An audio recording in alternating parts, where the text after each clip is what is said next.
چوتھے سپارے کی ابتدا میں اللہ تبارک و تعالیٰ ارشاد فرماتے ہیں، کامل بھلائی اور مکمل نیکی کو تم حاصل نہیں کر سکتے جب تک اپنی پسندیدہ چیز اپنے رب کو نہ دے دو، اور جو کچھ بھی تم اپنے رب کے لیے خرچ کرتے ہو، اپنے رب کو دیتے ہو، اللہ تعالیٰ اسے خوب جانتا ہے۔ اس کو علم ہے کہ میرا بندہ میرے لیے کیا کچھ خرچ کر رہا ہے، کون سی پسندیدہ چیز اپنے رب کے لیے قربان کر رہا ہے۔ اللہ کو اس بات کا علم ہے۔ کامل نیکی یہی ہے کہ ہم اپنی پسندیدہ چیز اپنے رب کو دیں، جو چیز بھی ہمیں پسند ہے وہ اپنے رب کو دیں، اللہ کی پسند کو ترجیح دیں اپنی پسند پر، تو یہ کامل نیکی۔ جب اپنی پسند بھی پوری ہو اور جب پسند نہ ہو وہ چیز اپنے اللہ کو دی جائے تو وہ اللہ کو پسند نہیں ہے۔ اس میں صرف مال نہیں ہے کہ ہم مال پسندیدہ ہے تو چلے، جو کچھ بھی ہمارا قیمتی ہے نا وہ قیمتی چیز اپنے اللہ کو۔ کچھ لوگوں کا مال بڑا قیمتی ہوتا ہے، کب؟ جب وہ خود تنگ دست ہوں، یہ مال اللہ کو بہت پسند ہوتا ہے۔ کچھ لوگوں کا وقت بڑا قیمتی ہوتا ہے، بڑے مصروف لوگ ہوتے ہیں، اب یہ جب وقت اپنے رب کو دیتے ہیں تو یہ اللہ کو بہت پسند ہوتا ہے۔ کچھ لوگوں کا عقیدہ جس میں وہ پیدا ہوئے ہیں نا، اماں کا عقیدہ، ابا کا عقیدہ، جس خاندان میں پیدا ہوا ہے، جو دین دیکھا ہے، اب وہ بہت پسند ہوتا ہے۔ لیکن اللہ اور اس کے رسول کی بات پر اس عقیدے کو جب بندہ قربان کرتا ہے تو اللہ تعالیٰ کو یہ عمل بڑا پسند ہوتا ہے کہ اس بندے نے۔ کچھ لوگوں کو نیند بڑی پسند ہوتی ہے، کچھ لوگوں کو اپنی دکان اور کاروبار اور ملازمت بڑی پسند ہوتی ہے۔ اب ان ساری چیزوں کو ترجیح نہ دیں اللہ کی محبت۔ زندگی میں اللہ تعالیٰ نے خوشی عطا فرما دی، ہم خوشی میں بڑا خوش ہوتے ہیں، ہم تو اس خوشی میں اللہ کی نافرمانیاں شروع کر دیتے ہیں، تو فیل ہو گئے۔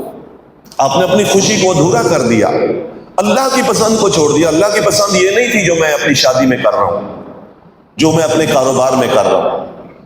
تو اس میں کامل نیکی یہ ہے کہ جو چیز آپ کو پسند ہے اس کو قربان کریں اللہ کی پسند پر، پھر آپ نیک ہیں۔ اس کی مثالیں بھی ملتی ہیں اس آیت کو سننے پر۔ ابو طلحہ رضی اللہ تعالی عنہ نے مسجد نبی کے بالکل دروازے کے سامنے ان کا ایک بہت بڑا باغ تھا، اور بڑا پسندیدہ باغ تھا۔ اللہ کے نبی صلی اللہ علیہ وسلم خود اس باغ میں جاتے تھے، اور اس باغ میں جو چشمہ تھا وہاں سے میٹھا پانی بھی پیتے تھے۔ جب یہ آیت اتری کہ اللہ کو پسندیدہ چیزیں دو، باقی چیزیں تو وہ سب کچھ دے چکے تھے، اپنا مذہب، اپنا عقیدہ، اپنی قوم، اپنے بچے سب دے چکے تھے۔ وہ کہہ چکے تھے کہ آپ کہیں ہم کرنے کے لیے تیار ہیں، تو باقی رہ کیا گیا تھا؟ یہ مال۔ تو اتنا بڑا مال، جیسے سنی ہے آیت اللہ تعالیٰ پسندیدہ چیز مانگتا ہے، تو آ کر کہنے لگے اللہ کے رسول صلی اللہ علیہ وسلم، ہمارا رب ہماری پسندیدہ چیز مانگتا ہے، تو میرا پسندیدہ مال یہ باغ ہے، آپ گواہ ہو جائیں، یہ باغ میں اپنے اللہ کو دیتا ہوں۔ آپ نے فرمایا اپنے رشتہ داروں میں یہ مال تقسیم کر دیں۔ رشتہ داروں میں پھر تقسیم کرنا اور مشکل ہوتا ہے، میرے پاس ہے اور میں سارا کچھ رشتہ داروں کو دے دوں، تو کر دیا۔ خیبر میں بہترین مال ملا سیدنا عمر رضی اللہ تعالیٰ عنہ کو، تو اس آیت کے تحت انہوں نے اس پسندیدہ مال کو اللہ کے لیے وقف کر دیا۔ تو محترم بھائیوں، ہمارے پاس جو چیز پسندیدہ ہے اور اللہ تعالیٰ کی محبت کے سامنے اگر وہ آڑ بھی بن رہی ہے اور پھر ہم اپنی پسند پر زندگی گزار رہے ہیں، تو پھر کامل عبادت نہیں ہو رہی، یہ بہترین نیکی نہیں ہے۔ لہذا اللہ تعالیٰ کو پسندیدہ چیز دے دو، پسندیدہ وقت اللہ کو دو۔ اگلی آیتوں میں اللہ تبارک و تعالیٰ نے بنی اسرائیل اصل میں یہود و نصارہ ہیں، یہودیوں پر کچھ چیزیں اللہ تعالیٰ نے حرام کر دی تھی، اور حرام بھی کب ہوئی تھی؟ یہ اس یعقوب علیہ السلام کے زمانے میں۔ یعقوب علیہ السلام بیمار ہوئے، مسند احمد کی حدیث ہے، تو انہوں نے کہا یا اللہ مجھے شفا عطا فرما دے تو میں پسندیدہ چیزیں تیرے لیے قربان کروں، اور یہ ان شریعتوں میں جائز تھا۔ ہم کسی بھی حلال چیز کو حرام نہیں کر سکتے، یاد رکھیں، کسی بھی نظر مانتے ہوئے۔ اللہ کے نبی صلی اللہ علیہ وسلم نے شہد کو وقتی طور پر اپنے اوپر حرام کیا تو اللہ تعالیٰ نے منع کر دیا، لما تحرم ما احل اللہ لک، جو چیزیں ہم نے حلال کی آپ اس کو حرام نہیں کر سکتے۔ اس شریعت میں ایسا تھا کہ بعض پسندیدہ چیزیں وہ استعمال نہیں کرنی، نظر مان لیتے تھے۔ تو یعقوب علیہ السلام نے یہ نظر مان لی کہ اللہ تو مجھے شفا دے گا تو میں میرے نزدیک پسندیدہ چیز اونٹ کا گوشت ہے اور اونٹ کا دودھ ہے، وہ میں نہیں پیوں گا۔ اللہ تعالیٰ نے صحت دے دی تو انہوں نے یہ اپنے اوپر یہ چیز حرام کر لی۔ جب تورات نازل ہوئی، تورات بعد میں نازل ہوئی، تو اس تورات میں بھی یہ چیز ان کے لیے حرام تھی۔ تو اب اس پر انہوں نے کچھ اعتراضات کیے۔ یہودی نصرانیوں سے بھی جو لڑے نا، اس کی بھی وجہ یہی تھی، کیونکہ نصرانیت میں بہت ساری چیزیں حلال ہو گئی تھیں اور وہ یہودیت میں حرام تھی۔ تو یہ یہودی مانتے نہیں تھے، وہ کہتے تھے ہماری تورات میں یہ حرام ہے اور تم نے حلال کیسے کر دی؟ وہ بھائی اللہ تعالیٰ کی شریعت ہے، بعض چیزیں اللہ کی شریعت میں حلال تھی، دوسری شریعت میں حرام ہو گئی، بعض چیزیں اللہ تعالیٰ کی شریعت میں حرام تھی، دوسری شریعت میں حلال ہو گئی۔ اسی طرح اللہ تعالیٰ نے قرآن کریم میں بھی یہ سلسلہ رکھا ہے۔ دیکھیں پہلے پالتو گھریلو گدھا کیا تھا؟ حلال تھا، لوگ کھاتے تھے اسے، لیکن بعد میں اس کو کیا کیا؟ اللہ تعالیٰ نے حرام کر دیا۔ یہ اللہ تعالیٰ کا انداز ہے، چیک کرتا ہے، بندوں کی اطاعت چیک کرتا ہے، فرما برداری چیک کرتا ہے، جو اللہ کہہ رہا ہے۔ پھر چیک کرنے کے ساتھ اللہ تعالیٰ کی حکمتیں بھی ہوتی ہیں اور بے شمار حکمتیں ہوتی ہیں۔ تو اللہ تعالیٰ آیات کو پہلے نازل کر دیتا ہے پھر منسوخ کر دیتا ہے۔ کیوں؟ ناسخ منسوخ قرآن میں موجود ہے۔ ایک حکم اللہ تعالیٰ نے پہلے دیا کہ مسلمانوں میں سے اگر ایک بندہ ہوگا تو کافروں کے مقابلے میں یہ 20 پر بھاری ہوگا۔ کہا ہے سورۃ انفال میں، لیکن اللہ تعالیٰ کہتے ہیں الآن خفف اللہ عنکم، لیکن اب اللہ نے معاملہ تھوڑا سا خفیف کر دیا ہے۔ اب اگر تمہارا ایک ہوگا تو 2 پر غالب آئے گا، پہلے کتنے پر؟ 20 پر۔ تو کیا پہلے اللہ کو پتہ نہیں تھا؟ تو یہ اللہ کی حکمتیں ہوتی ہیں۔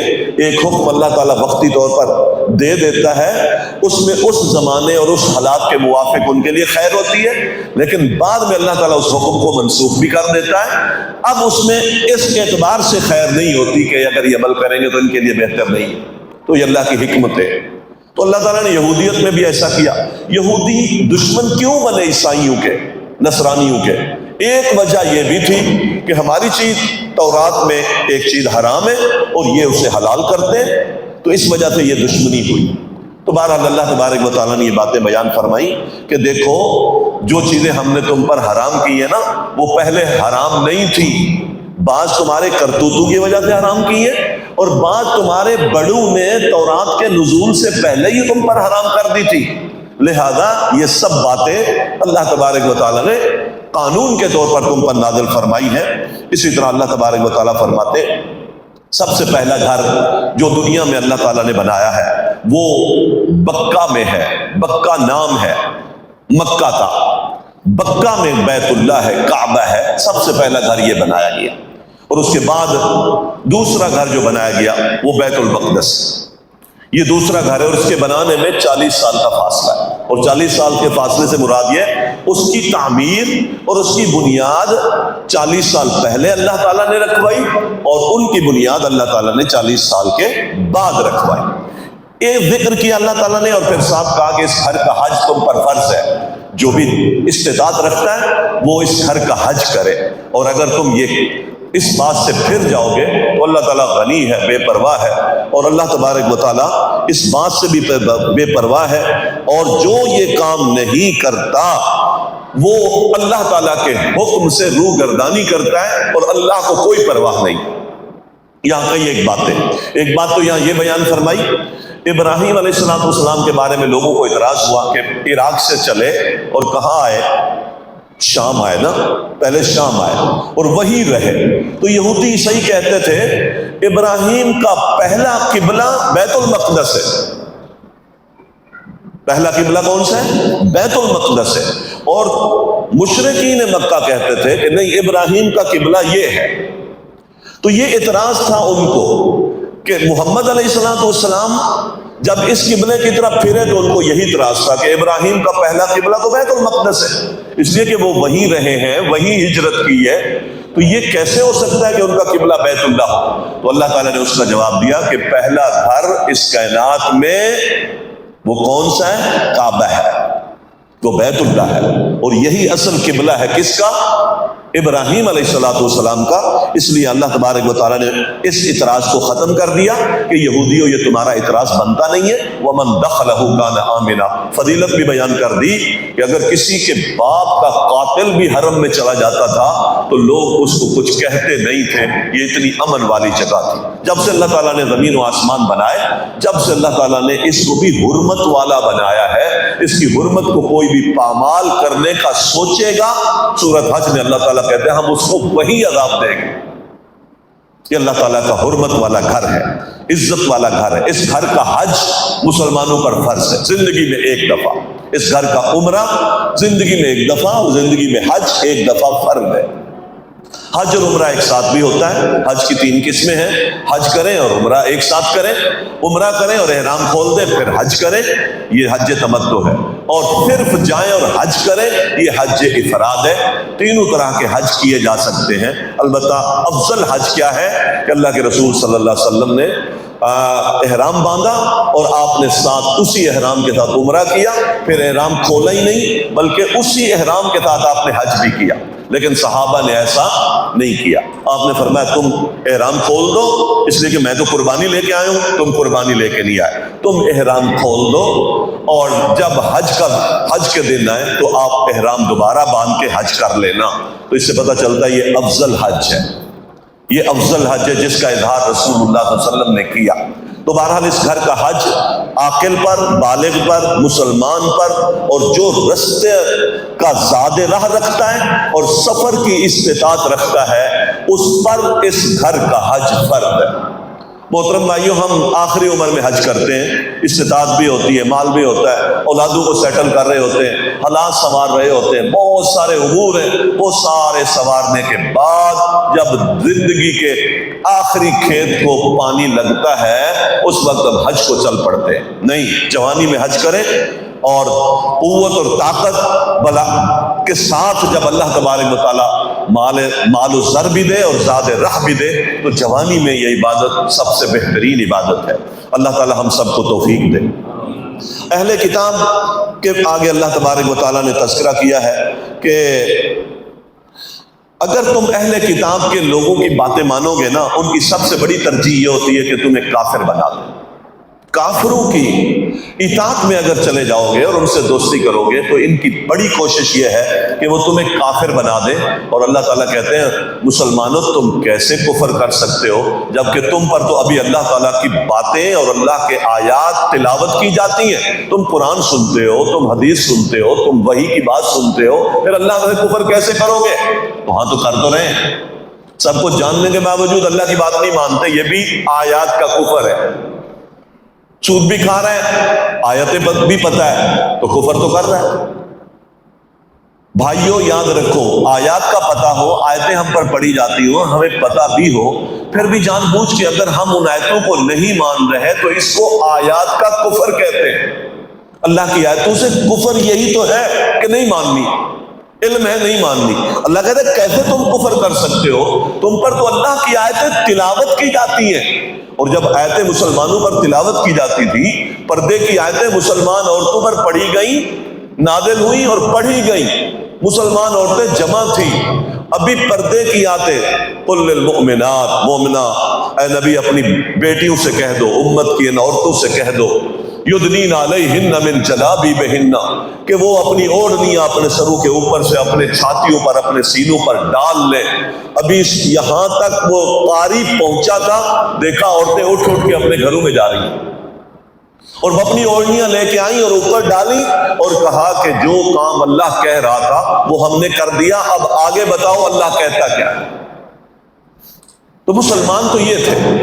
کہ جب ان پر آیتیں تلاوت کی جاتی تھی قالوا سمعنا واطعنا، ہم کہتے ہیں ہاں مول صاحب حضرت صاحب آپ سمجھا کریں، الٹا دعوت دینے والے کو سمجھا دیتے ہیں ہم، تم نہیں سمجھتے ہم سمجھتے ہیں، یعنی جو نافرمانی کر رہا ہے وہ کہہ رہا ہے کہ سمجھا کریں، حالات ایسے ہیں، مجبوریاں ہیں، کیا کریں جی، تقاضے حضرت صاحب، بات آپ ٹھیک کہہ رہے ہیں۔ اور بھائیو یاد رکھو اس طرح کے موقع پر ہمارے ایمان کی صحیح طریقے سے جانچ پڑتال ہو رہی ہوتی ہے۔ اب موقع ہے تو اللہ کی آیات کو رد کرتا ہے یا اپنی خواہش پر عمل کرتا ہے، یہ موقع ہے۔ وہ بعد میں ہم دیکھیں گے کہ میں اگلی صفوں کا نمازی ہوں، جمعے میں بھی پہلے آتا ہوں، لیکن جب معاملات میں امور میں وہ آیات ہیں جو مجھے جھنجھوڑ رہی ہے اور وہاں میں اس کو اپنی خواہش پر رد کیے جا رہا ہوں، اللہ اکبر، وَمَن يَعْتَصِم بِاللَّهِ، جو بھی اللہ کے ساتھ اپنے آپ کو چمٹا لیتا ہے، اعتصام کہتے ہیں کسی چیز کے ساتھ چمٹ جانا، تو اللہ کی بات کے ساتھ جو چمٹ جاتا ہے فقد ہدی الی صراط مستقیم، اللہ کہتا ہے یقیناً صراط مستقیم کی رہنمائی اس کی ہوئی ہے، یہ ہے صراط مستقیم پر۔ اور پھر اللہ تعالیٰ کہتے ہیں لوگوں اپنے رب سے ڈرو جس طرح اللہ تعالیٰ سے ڈرنے کا حق ہے۔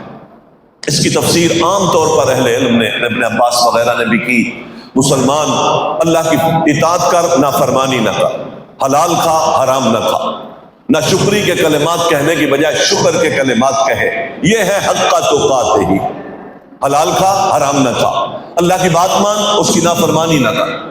ایمان والو اللہ سے ڈرو جس طرح اللہ سے ڈرنے کا حق ہے، تو جو اللہ کی نافرمانی نہ کرے یہ بہترین تقوی ہے، اللہ تعالیٰ کی فرما برداری کرے، نافرمانی نہ کرے، حلال کھائیں حرام نہ کھائیں، شکر کرے نہ شکری نہ کرے، وَلَا تَمُوتُنَّ إِلَّا وَأَنْتُمْ مُسْلِمُونَ، اللہ تعالیٰ کی رسی کو مضبوطی سے تھام لو، اللہ تعالیٰ کی رسی سے مراد اللہ تعالیٰ کا قرآن ہے، وَلَا تَفَرَّقُوا، اور تفرقے میں نہ پڑو۔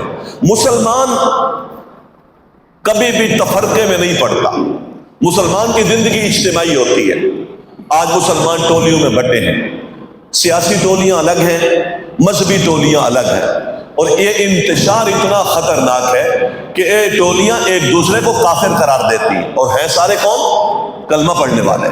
اسلام نے ہمیں یہ سکھایا تھا مسلمانوں کو اجتماعی زندگی گزارنے کا، مسلمانوں کا اللہ ایک ہے، رسول ایک ہے، قرآن ایک ہے، مسلمان جس قرآن کو پڑھتے ہیں اس کی زبر زیر میں بھی فرق نہیں ہے، اور مسلمانوں کے عقیدوں میں زمین آسمان کا فرق ہے۔ جس قرآن کو پڑھتے ہیں اس کی زبر زیر میں بھی فرق نہیں ہے پوری دنیا میں، اور خود مسلمان پھٹے ہوئے، خود پھٹے ہوئے۔ اور بھائیو یاد رکھ لو، اسلام نے تو، نبی علیہ السلام نے حج کیا، ابھی آپ بات گزری ہے، حج کیا اور آپ نے احرام باندھا ہوا ہے، عمرہ کر لیا، مسلمانوں نے احرام کھول دیا، اور آپ صلی اللہ علیہ وسلم نے اور چند اور صحابہ ہیں انہوں نے احرام باندھا ہوا ہے، کیونکہ حج کرام تھا ان کا، قربانی ساتھ تھی تو احرام نہیں کھولا، باقی مسلمانوں نے کھول دیا، پھر حج کے دنوں میں احرام باندھ لیں گے۔ اب کچھ مسلمان احرام سے ہیں اور کچھ مسلمان احرام کے بغیر ہیں، اللہ اکبر۔ اللہ کے نبی صلی اللہ علیہ وسلم فرماتے ہیں مجھے اگر یہ پتا ہوتا نا کہ یہ معاملہ ہونا ہے، عبادت ایک ہے، عمل ایک ہے، لیکن کیفیتیں دو نظر آ رہی ہیں، کچھ احرام سے ہیں اور کچھ، یہ مختلف کیفیت بھی محمد مصطفیٰ کو پسند نہیں ہے۔ ہمارے دل الگ ہے، ہماری سوچیں الگ ہیں، ہمارے مذہب الگ ہیں، ہمارے امام الگ ہیں، ہماری کتابیں الگ ہیں۔ سب سے بڑی مصیبت مسلمانوں میں جو یہ پیدا ہو گئی ہے وہ آپس کی انار کی تفرقہ بازی ہے۔ پیدا کیسے ہوئی ہے یہ تفرقہ بازی؟ پیدا کیسے ہوئی ہے کہ ہم نے اپنے اماموں کو، اپنے مشائخ کو، اپنے مذہب کو، اپنے فتاوی جات کو ترجیح دی ہے قرآن پر اور محمد مصطفیٰ کی حدیث۔ ہم نے اپنے امام کو قرآن سے بھی اچھا مقام دے دیا، ہم نے اپنے امام کے فتوے کو نبی صلی اللہ علیہ وسلم سے اونچا مقام دے دیا۔ یہ ہے تفرقہ بازی کی جڑ۔ مسلمان مجتمع کس پہ ہو سکتے ہیں؟ قرآن اور سنت کو، کوئی اور راہ نہیں ہے۔ جب تک ہم اس طرح کے سلسلوں میں پڑے رہیں گے مسلمان اجتماعیت قائم نہیں کر سکتے۔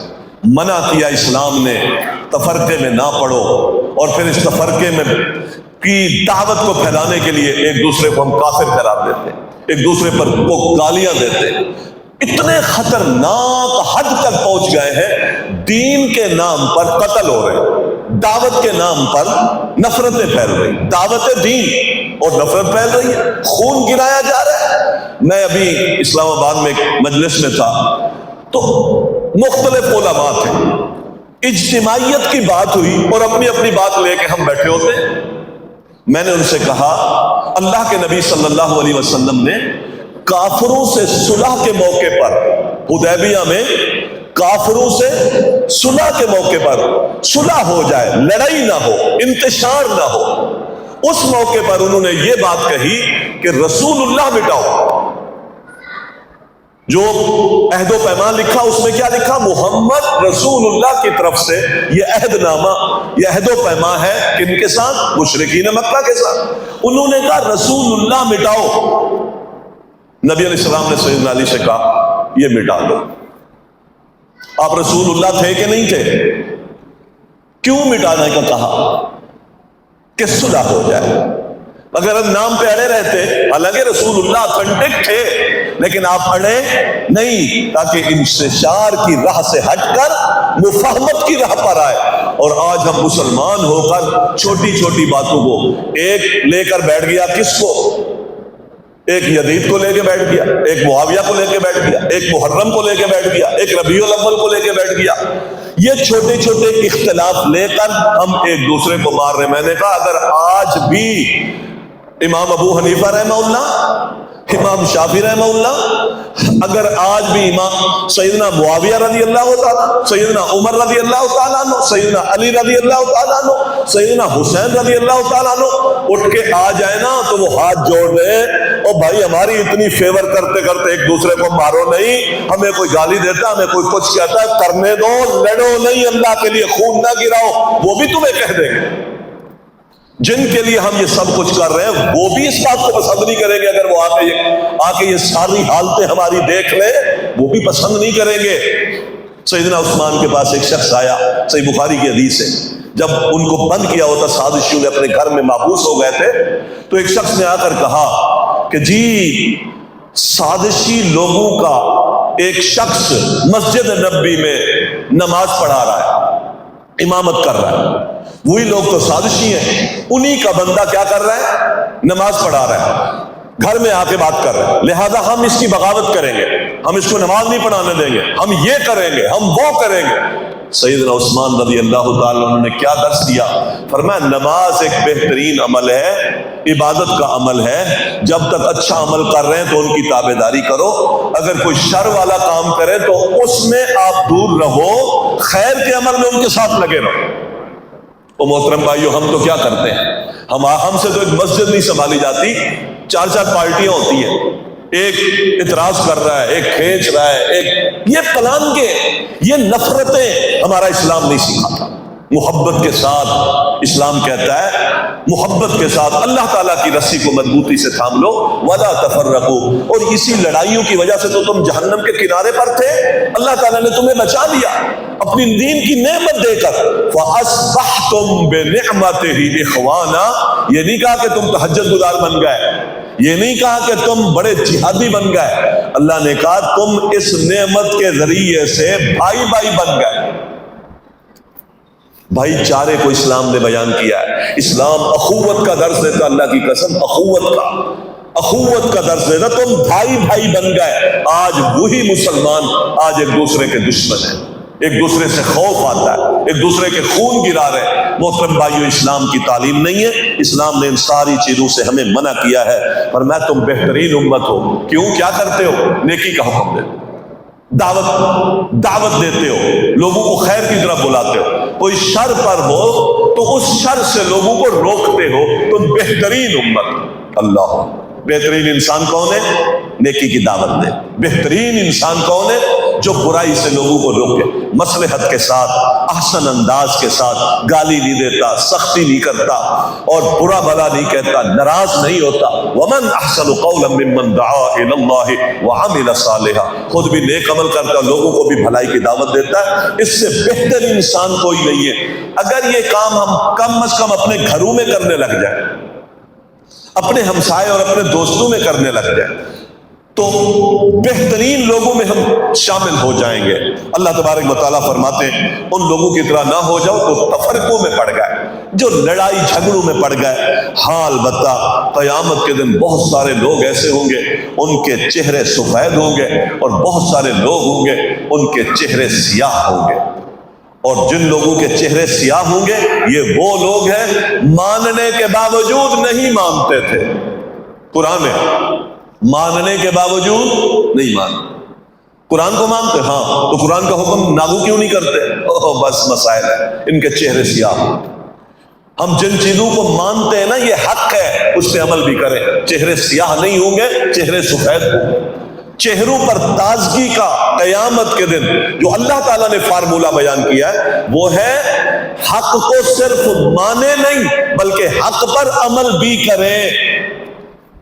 اور عبداللہ بن عباس نے اس آیت کی تفسیر کی کہ جن لوگوں کے چہرے سفید ہوں گے اور جن لوگوں کے چہرے کالے ہوں گے، فرمایا سفید ان لوگوں کے چہرے ہوں گے جو دنیا میں سنت کی پیروی میں زندگی گزارتے ہیں، سنت کو فالو کرتے ہیں، اپنی زندگی میں سنت کو فالو کریں، حدیث کو فالو کریں، اپنے طریقے میں سنت کو لائیں، نبی اسلام کے فرمان کو لائیں، عمل میں نبی اسلام کے فرمان کو مد نظر رکھیں، آئیں بائیں شائیں نہ کریں، ادھر ادھر کی نہ جھانکیں۔ یاد رکھیں دائیں بائیں بڑے رستے ہیں، جانتے ہوئے سمجھتے ہوئے حدیث میں ہوتے ہوئے سنت اور صریح عمل کی موجودگی میں دائیں بائیں کی باتیں نہ کریں۔ فرمایا یہ وہ لوگ ہیں جو اپنی زندگی میں سنت کو اپنی زندگی میں لاگو کرتے ہیں، جو نبی کا طریقہ ہے اس طریقے پر اس کی خوشی ہے، اس کی غمی ہے، اس کا چہرہ ہے، اس کا لباس ہے، اس کا نکاح ہے، اس کا ولیمہ ہے، اس کا سفر ہے، اس کا حضر ہے۔ وہ واش روم جاتا ہے، واش روم سے باہر نکلتا ہے، وہ سوتا ہے، وہ جاگتا ہے، وہ روٹی کھاتا ہے، وہ پانی پیتا ہے، ایک ایک چیز میں محمد علیہ السلام کی سنت کی پیروی کرتا ہے۔ فرمایا یہ لوگ وہ ہیں ان کے چہرے قیامت کے دن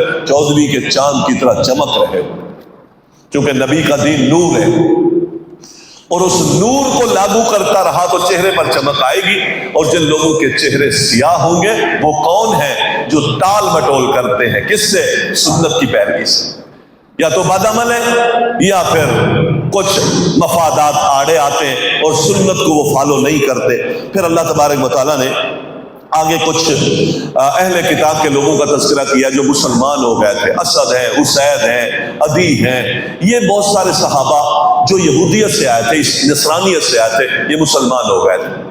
اب جب مسلمان ہو گئے تو کافروں نے، نصرانیوں نے، یہودیوں نے تانا دیا، اور جی ہمارے پٹے ہوئے لوگ تھے مسلمانوں کی طرف چلے گئے۔ تو اللہ تبارک و تعالیٰ نے فرمایا نہیں، اس بات کا تمہیں پتہ نہیں ہے، لیسوا سواء من اہل الکتاب امۃ قائمۃ یتلون آیات اللہ۔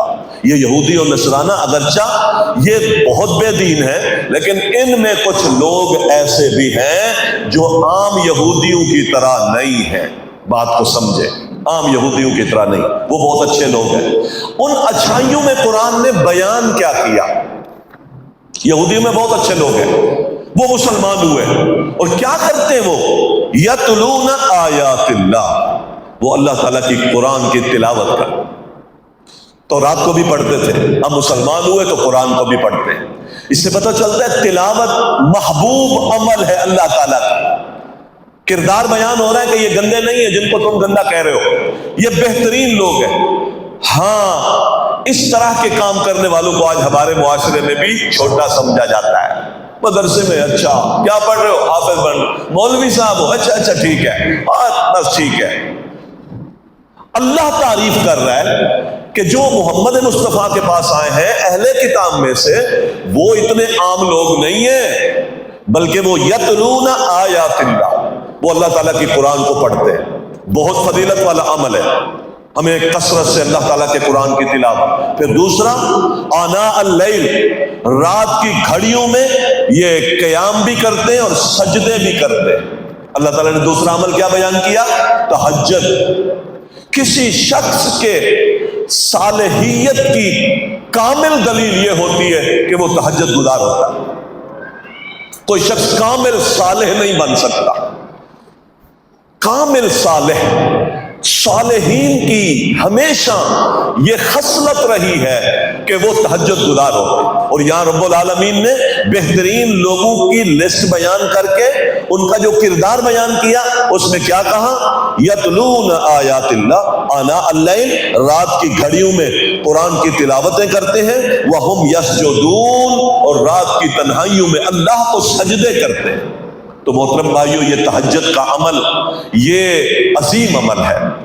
فرض نماز کے بعد بہترین عمل یہ ہے، ایسے لوگوں کے لیے اللہ تعالیٰ نے آنکھوں کی ٹھنڈک کے لیے جنت میں وہ نعمتیں تیار کی ہیں جن کا تصور بھی کسی دل میں نہیں آ سکتا۔ کون؟ تتجافا جنوبهم عن المضاجع وبالاسحار هم یستغفرون، سحری کے وقت وہ استغفار کر رہے ہوتے ہیں۔ قالوا قلیلا من اللیل ما یہجعون، رات کے تھوڑے حصے میں سوتے ہیں، زیادہ حصہ جاگتے ہیں۔ اللہ کی بارگاہ میں یہ عظیم خصلتیں ہیں، یہ پیدا کرے ہم۔ اللہ تعالیٰ نے بیان فرمائی ہے، اور پھر اللہ تعالیٰ کہتے ہیں اور بھی کیا کام کرتے ہیں؟ اللہ پر ایمان لاتے ہیں، امر بالمعروف کرتے ہیں، نیکی کا حکم دیتے ہیں، بھلائی کے کام میں لپکتے ہیں۔ یہ ایک ایسا عمل ہے کہ آپ کی دنیا کی تنگیاں ختم ہو جائیں گی جب آپ بھلائی کے کام میں لپکنے والے بن جائیں گے۔ بڑے بڑے وہ کام جس کے ہونے کا کوئی سبب نہیں نظر آ رہا، اس کے ہو جانے کے لیے ایک فارمولہ ہے، وہ یہ ہے نیکی کی طرف لپکنا شروع کر دیں۔ اس کی دلیل کیا ہے؟ زکریا علیہ السلام نے اپنے رب سے دعا کی، اور اللہ تعالیٰ کہتے ہیں انہوں نے ہمیں پکارا اور اپنے رب سے کہا میرے رب مجھے اولاد عطا فرما، تو ہم نے فاستجبنا لہ ووہبنا لہ یحییٰ، ہم نے اس کی دعا قبول کر لی اور ہم نے اس کو یحییٰ عطا کیا۔ انہم کانوا یسارعون فی الخیرات، اس لیے کہ خیر کے کاموں میں وہ بہت جلدی کرنے والا تھا۔ اس سے پتہ چلتا ہے کہ ایسے کام جو رکے ہوئے ہیں، لوگوں کو دعاؤں کا کہتا پھر رہا ہوں اور حالات سنوارنے کے لیے کوشاں ہوں، ظاہری اسباب بھی نظر نہیں آ رہے، تو میرے لیے ضروری ہے کہ میں خیر کے کاموں کی طرف آگے بڑھنے والا، مسابقہ کرنے والا، لپکنے والا بن جاؤں، جستجو کرنے والا بن جاؤں۔ انشاءاللہ تعالی میرے ایسے کام جو دنیا کے اسباب سے بھی ماوراء پڑے ہوئے ہیں، اللہ تعالیٰ وہ بھی پورے فرما دے۔ اللہ تعالیٰ کہتے ہیں یدعوننا رغبا ورہبا، تو اللہ تعالیٰ نے یہ عمل بیان کیا اور لوگوں کو بھی کہا اے لوگوں اس جنت کی طرف جلدی کرو جس کی چوڑائیاں زمین و آسمان سے بھی زیادہ ہیں۔ اس جنت کی طرف، اللہ کی بخشش کی طرف جلدی کرو۔ ہر کام میں سستی بہت اچھی ہوتی ہے، آرام سے کرنا، لیکن دین، عبادت، اللہ کی رضا کے کام میں سستی اچھی نہیں ہے۔ لہذا جلدی کریں، جب موقع مل جائے زندگی کو غنیمت سمجھے، وقت کو غنیمت سمجھے۔ آج اللہ تعالیٰ نے فرصت دے دی ہے، عافیت دے دی ہے، چلنے پھرنے کے قابل ہوں، اس سے پہلے کہ جب میں چلنے کے قابل نہ رہوں، جب لوگ مجھے کرسی پہ اٹھا کر مسجد لے آئیں، تو اس سے پہلے اس سارے امور کو عافیت سمجھ کر خیر کے کاموں کی طرف جلدی کرنے کی کوشش کروں، یہ میرے اوپر لازم ہے۔ اللہ تبارک و تعالیٰ نے اس چیز کو بیان کیا، فرمائیے وہ لوگ ہیں جو خیر کی طرف لپکتے ہیں اور اس جنت کی طرف لپکتے ہیں جس کی چوڑائی زمین و آسمان سے بھی بڑی ہے۔ ایک شخص نے سوال کر دیا نبی علیہ السلام سے، صحیح حدیث ہے کہ جی زمین و آسمان سے تو جنت کی چوڑائی بڑی ہے، تو پھر آگ کدھر ہے، پھر جہنم کدھر ہے؟ تو زمین و آسمان ساری دنیا میں پھیلا ہوا ہے، تو جنت اس سے بھی بڑی چوڑی ہے، تو پھر آگ کہاں ہے؟ نبی علیہ السلام نے فرمایا اچھا یہ بتا، جب دن آ جاتا ہے تو اندھیرا کدھر جاتا ہے؟ تو کہنے لگا پتہ نہیں ہے، یہ تو مجھے علم نہیں ہے کہاں جاتا ہے۔ تو فرمایا پھر اندھیرے کے رکھنے کی بھی اگر جگہ ہے، کہیں تو جاتا نا اتنا بڑا وجود، تو اللہ تعالیٰ نے اس وجود کو کہیں نہ کہیں رکھا ہوا ہے۔ اعدت للمتقین، یہ جنت بھی تیار ہے اور جہنم بھی تیار ہے، دونوں کے لیے الفاظ استعمال۔ متقین کے لیے جنت تیار ہے، اور اعدت للکافرین، کافروں کے لیے جہنم تیار ہے۔ اور پھر اللہ تعالیٰ نے اس کی چوڑائیاں جو بیان کی ہیں وہ زمین و آسمان سے زیادہ کی ہیں۔ اگلے حصے میں اللہ تعالیٰ نے دو چیزیں ذکر کی ہے، خصوصاً احد کی جنگ کا تذکرہ کیا ہے اور بدر کی جنگ کا تذکرہ کیا ہے، بڑی تفصیل کے ساتھ کیا ہے۔ لیکن اس کا خلاصہ کیا ہے؟ اللہ تعالیٰ نے احد کا واقعہ بیان کر کے مسلمانوں کو درس دیا ہے، نصیحت کی ہے کہ اپنی ناکامی پر اسباب ڈھونڈا کرو۔ کیوں ناکام ہوئے ہو؟ کیوں فیل ہوئے ہو؟ کیوں نقصان ہوا ہے؟ کیوں فتح شکست میں بدلی ہے؟ کیوں اس درے پر کھڑے ہوئے لوگ جن کو نبی السلام نے کھڑا کیا تھا اور فرمایا دیکھو اگر ہماری بوٹیاں پرندے بھی نوچ کے جا رہے ہیں تو نیچے نہیں اترنا، حالانکہ تم پہلے اس سے پہلے کاٹ رہے تھے ان کو، قرآن کاٹ رہے تھے، لیکن جب انہوں نے دیکھا، اجتہاد کیا، نیچے اتر گئے، فتح ہو گئی ہے، تو اللہ کے نبی کا حکم یہاں اجتہادی غلطی تھی، سوچ میں یہ تھا کہ بس، لیکن اللہ کے نبی نے چونکہ سخت احکام دیے تھے یہ نہیں کرنا۔ کتنے سخت احکام ہیں مسلمانوں کے لیے، یہ کام نہیں کرنا، یہ نہیں کرنا، یہ نہیں کرنا، ذلت آئے گی، پھٹکار آئے گی، ناکامی آئے گی، بربادی آئے گی، لیکن ہم کر رہے ہوتے ہیں۔ اللہ تعالیٰ نے اصل میں یہاں جنگ احد کو بیان کر کے پھر مسلمانوں کے جو 70 شہید ہو گئے، کئی زخمی ہو گئے، بہت مشکل وقت آ گیا، اللہ تعالیٰ نے ان اسباب پر غور کرنے کی تلقین فرمائی۔ مسلمانوں اپنی ناکامیوں پر ذرا غور خوض کرو۔ اور بدر کے میدان میں اللہ تبارک و تعالیٰ نے اس کی بڑی تفصیل بیان کی۔ آپ آئے تو بڑے مشکل حالات تھے، 313 کے مقابلے میں 1000 اللہ تعالیٰ نے خوشخبری دی، 1000 فرشتہ نازل کریں گے۔ تھوڑی دیر کے بعد پھر خوشخبری آئی، ہم 3000 فرشتہ دیں گے، ایک نہیں 3 دیں گے۔ پھر تھوڑی دیر کے بعد پھر خوشخبری آئی کہ 3 نہیں، ہم 5000 فرشتہ دیں گے۔ تو قرآن کے ان الفاظ میں تعداد نہیں ہے، جہاں پر 1000 ہے ابتدائی طور پر بتایا، پھر اس کی تعداد کو بڑھا دیا کہ ہم 3000 نازل کریں، پھر کچھ ٹائم کے بعد اللہ تعالیٰ نے تعداد بڑھا دی کہ ہم 5000 فرشتہ نازل کریں گے۔ اور اللہ تعالیٰ نے بدر کے میدان میں فرشتے نازل کیے۔ وجہ کیا تھی؟ کہ تم ثابت قدمی کے ساتھ کھڑے تھے، تم نے بیعت کی تھی کہ ہم میں سے کوئی شخص پیچھے نہیں ہٹے گا، اللہ کے بھروسے پر کھڑے تھے، اور تم اللہ تبارک و تعالیٰ کے حکم پر کھڑے تھے۔ جب جم کے کھڑے رہے تو اللہ تعالیٰ کی نصرتیں بھی آ گئی، اور تم کمزور تھے تو اللہ تعالیٰ نے قوتیں بھی عطا کر دی۔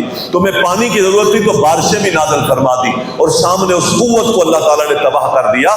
تو اللہ تعالیٰ نے جو کامیابیاں دی ہیں، ان کامیابیوں میں تمہارا کردار کیا تھا، ان عناصر پر بھی غور کرو۔